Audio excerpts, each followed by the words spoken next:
Hi, and welcome back to Tailboard Talks, checking in with GFR. This is our fourth Tailboard Talk. My name is Janelle Williams, and I am a behavioral health consultant with the Department of Family Medicine at East Carolina University. Today we're going to start a four-part series on resilience. So we're going to get started with our introduction to the resilience series. Then we'll talk about our first component of resilience, and that is mental resilience. And after that, we'll be getting into some common thinking errors. And lastly, we'll wrap up talking about gratitude. To get started, why do we care about resilience?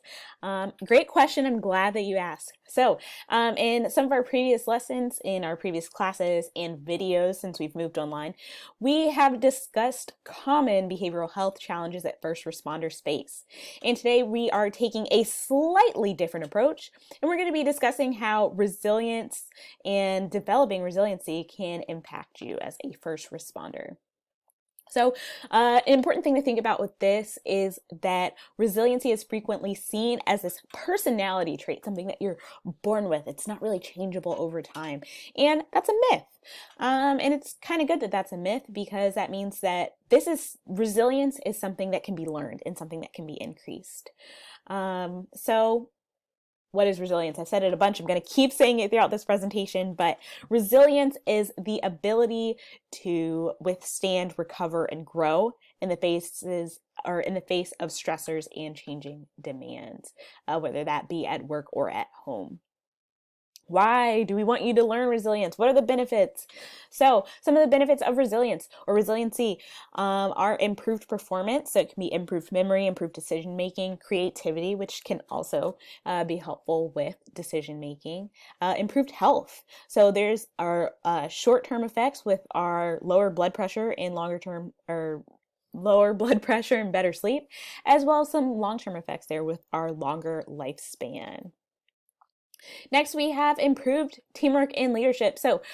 Research has found that resilient leaders are more likely to be valued by their team. So as we think about that team cohesion, that unit cohesion, that partner cohesion, what makes a good team? Resilience. And that's something that we can build, and that's something that we're gonna talk a lot about that today. So before we get into it, what happens when both of these get knocked to the ground? The egg cracks and our ball bounces back, right? You're going to have some general life challenges, likely past experiences, stressors in your job. They all have the ability to knock you down. It is an inevitable part of life. You're going to get knocked down, it's something that happens to all of us. But what we want to focus on is focus on helping you react like that tennis ball. And we want to focus on helping you bounce back rather than cracking like that egg.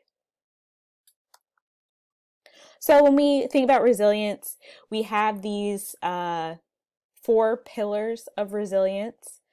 And we're going to be talking about each of these pillars, each of these aspects of resilience over the next 4 videos.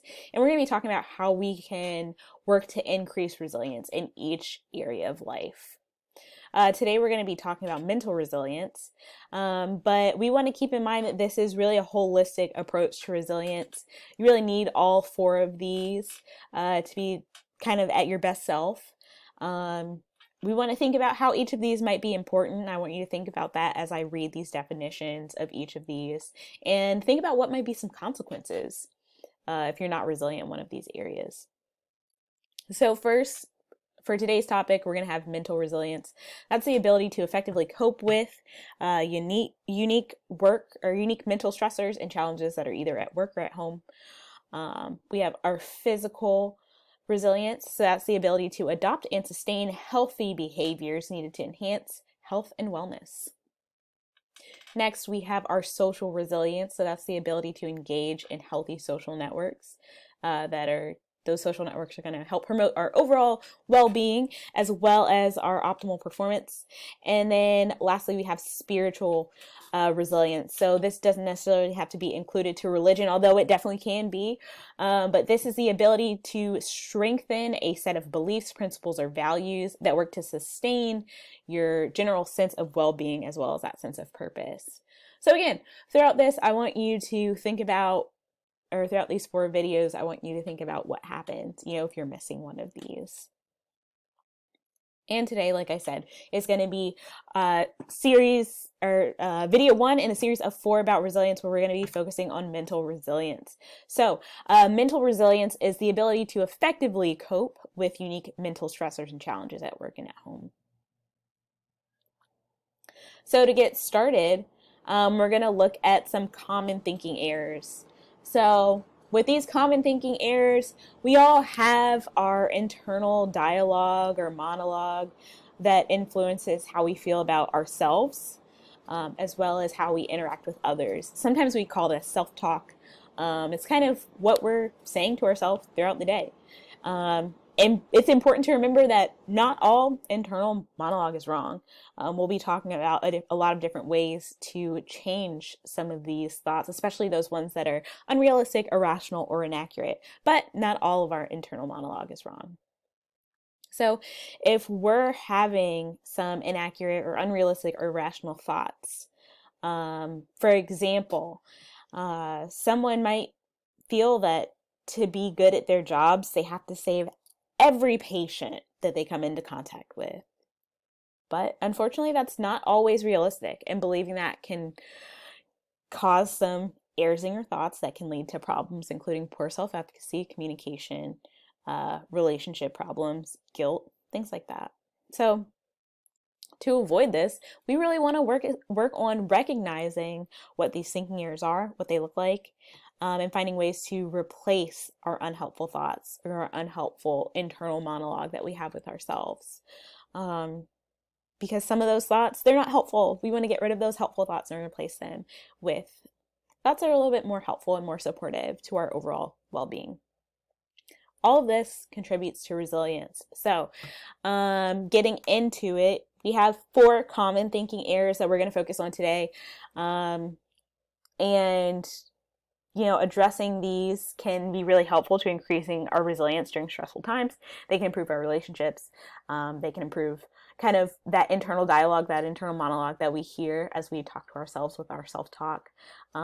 It can help us to be a little bit more compassionate with ourselves, which is in turn going to help us to be more resilient, help us bounce back like that tennis ball. So our 4 common thinking errors are all or nothing thinking, jumping to conclusions, ignoring the good, and catastrophizing. So first, the setup for all these slides is the same. On our left-hand side, we're going to have our definition of our common thinking error that's at the top. For each of these, there's an example at work and at home. And then we have kind of some of our alternates. What can we say instead? What can we replace these common thinking errors with? So for our first one, we have all or nothing thinking. This is thinking in absolutes. Sometimes people call it black or white thinking. It's usually associated with words never, always, every. So with these thinking errors, we really want to say things that are different from this pattern to challenge us to think in a different way. So, if you find yourself speaking in extremes, it can be helpful to remind ourselves to think in a gray area. We want to find that gray area.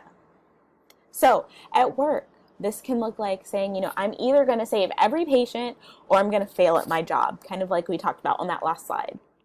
So instead of focusing on saving every patient, we talked about that being unrealistic, that last slide.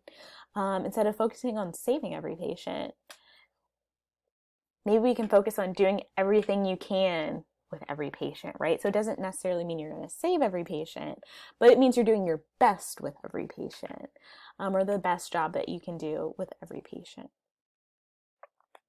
So that's our kind of at work example. Our at home example, These at-home examples, I'd like to say, can be, they might sound familiar to some of us, and that's okay. I also want to mention that these at-home examples can refer to a spouse, a partner, a roommate, a good friend. I will use spouse and partner for a lot of these because those can be kind of easy. So keep that in mind. They can apply to a lot of people. So our first one for at home is you're always on your phone. So, if you're really excited to tell some news to your partner, your spouse, or your roommate, and, you come home and here they are, they're just scrolling. You were so excited to tell your news, and then you're just like, you are always on your phone. Sometimes it's not the most helpful way to approach the situation, right? So if someone says that to you, chances are one of your first reactions might be to get a little bit defensive. So instead of kind of using this all or nothing language, we want to focus on saying what we mean and meaning what we say. So from the listening side, that means we're going to learn to take everything that we hear at face value and try not to add meaning to what we say. And if we feel like we need clarification, we're going to ask for it instead of kind of living in that unknown space. And we're going to make a conscious decision to believe that what we've been told. But when we're asking for something, and when we have something that we want to say, we want to make sure that we're saying what we mean. So if I was really excited to tell my partner something, and I'm like, you're always on your phone. Being on the phone sounds like it's probably not the problem. The problem is that the person doesn't feel like they were listened to. So instead, we can express that, and we can say, when you were on your phone just now, because another good thing is when we have those always or nevers, we want to think about the most recent occurrence and make our needs known in a clear, non-confrontational way. So instead of you were always on your phone, when you were on your phone just now, when I was trying to talk to you, I felt like you weren't listening to me. It's that position of vulnerability, but also expressing your needs. Another one, you never do the dishes. So it sounds like the concern is probably, I'd like some help with the dishes. It's not that they never do it, it's that I want help. My needs aren't getting met. So a way to be transparent about that is saying, I would like it if you help with the dishes a couple times a week. I'm feeling kind of overwhelmed right now. And again, with these common thinking errors, we really want to focus on helping ourselves think in a different way, challenging our thinking, getting away from those absolutes on this one. Our next one is jumping to conclusions. So jumping to conclusions, this one tends to be a little bit more familiar to people. It's interpreting the meaning of a situation without enough evidence. So an example for at work, your officer asks to speak with you privately, but doesn't tell you what it's about.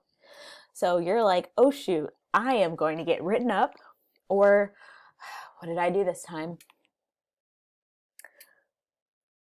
This can really lead to some defensive body language and behavior, even, if that isn't our intention. Sometimes our voice might change. We might have a bit of an aggressive tone without really realizing it.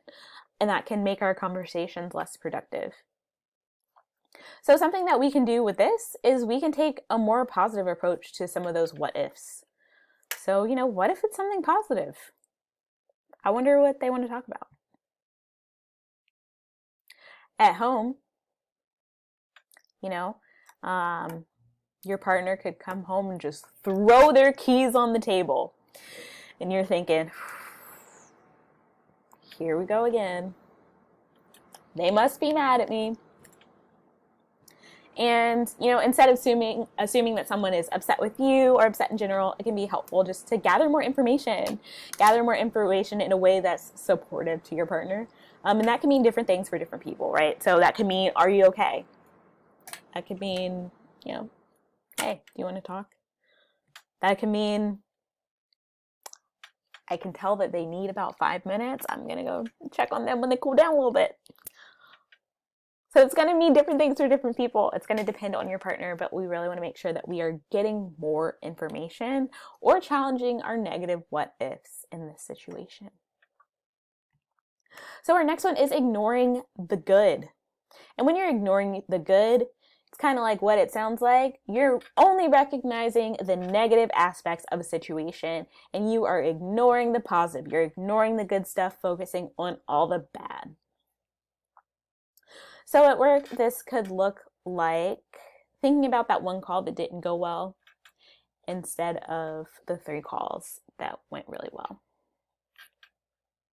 And for this, I always want to mention for this doesn't mean that if there was some room for improvement, it doesn't mean that you ignore kind of that room for improvement. It means that we have that balance. We can acknowledge that there's room for improvement, but we also can acknowledge that we had 3 really great calls. And that can look like thinking, that call didn't turn out the way that I hoped, but I still made a difference today. At home, your partner made you a really nice dinner after a long week, and just so happens that they said a negative comment earlier in the week and you haven't let it go. And you're sitting there and you're eating your nice steak dinner and you're just like, I still can't believe you said that on Monday. So this one is very common, ignoring the good things that happen in your relationship because you are hung up on those bad things that happen. So one of the things that can be helpful with this is really working to separate our past and our present, especially if your partner has already apologized and you've already accepted that apology. And another caveat in here, this is assuming your relationship is a healthy one. This doesn't apply to any, if there's manipulative behavior, that's kind of a different story. But in a healthy relationship, sometimes we put our foot in our mouth. That's a realistic expectation to have in our relationships. Sometimes it's going to be your partner, sometimes it's going to be you.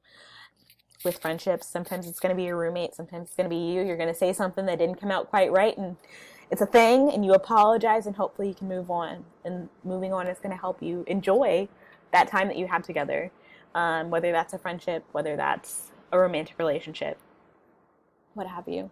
So instead of, focusing on what happened earlier in the week, it can be helpful to remind yourself some of the good things that are happening in the present, right? So saying to your partner, I know that this took time. I know this meal took time.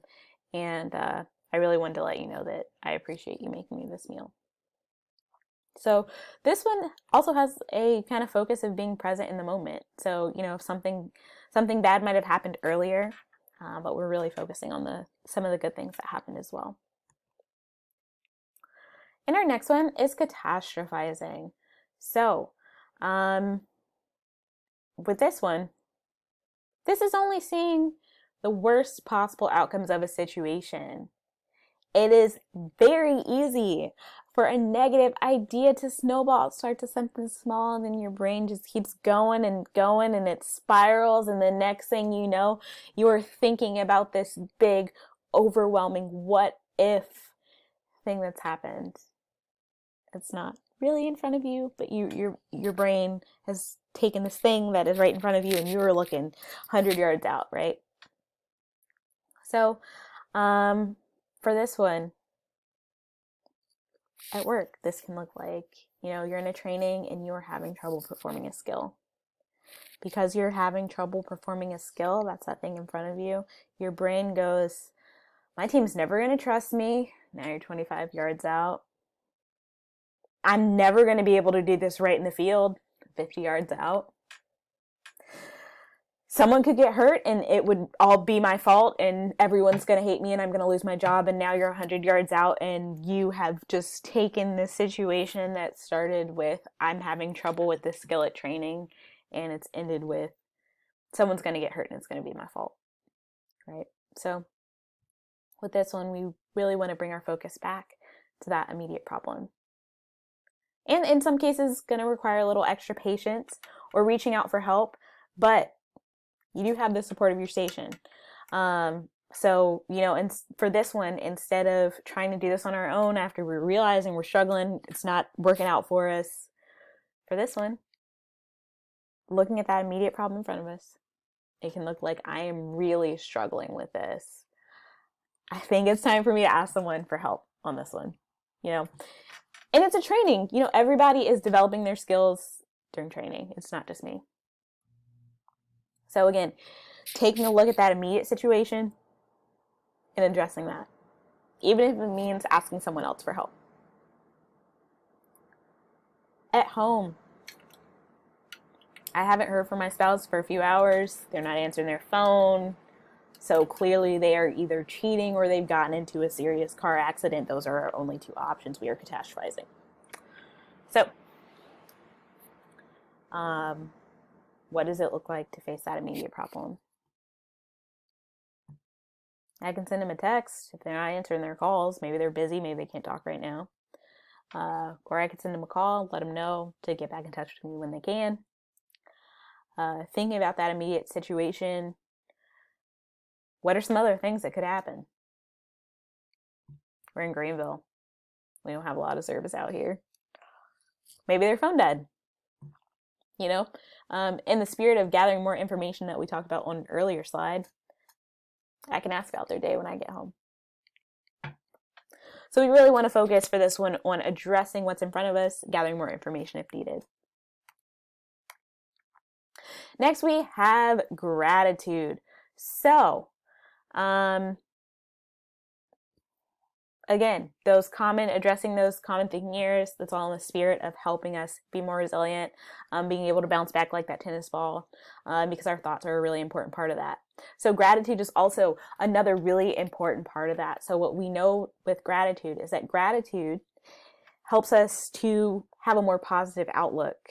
When we have something that we're grateful for or something that happened that we can reflect on, it can help that positive feeling, those warm fuzzies, it's going to help that linger. We want that to linger. That's good. That can help us be more resilient. There have been studies that have shown, you know, when you practice gratitude, not only are you in a more positive mood over time, but people who practice gratitude also tend to have better emotional coping skills because we're able to kind of manipulate our mood in the way that we can reflect on these positive events. So we want to name 2 or 3 things that we're grateful for and then reflect on why they are meaningful to us. So reflecting on why they're meaningful to us, there can be a lot of things that go into that. So we can also think about how others may have contributed to our moment that we're grateful for, to our thing that we're grateful for. So I'm going to give a couple examples of what this looks like. So one of these can be, I went on a run this morning.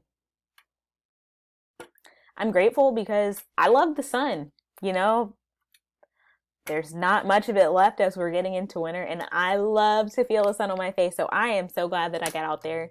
I was also grateful that my body had the strength to carry me for a couple miles. If I take a second to think about who contributed to my run, you know, let's see. I went on it by myself, but my partner encouraged me. And those running shoes were a gift from my partner. So that was nice. That really helped get me going. And why is this meaningful? This is meaningful to me because for me, running, especially during COVID, it's the thing that keeps me centered. It keeps me calm. It's a great way for me to take care of myself. And it has been a consistent thing that I've been able to do for myself during COVID.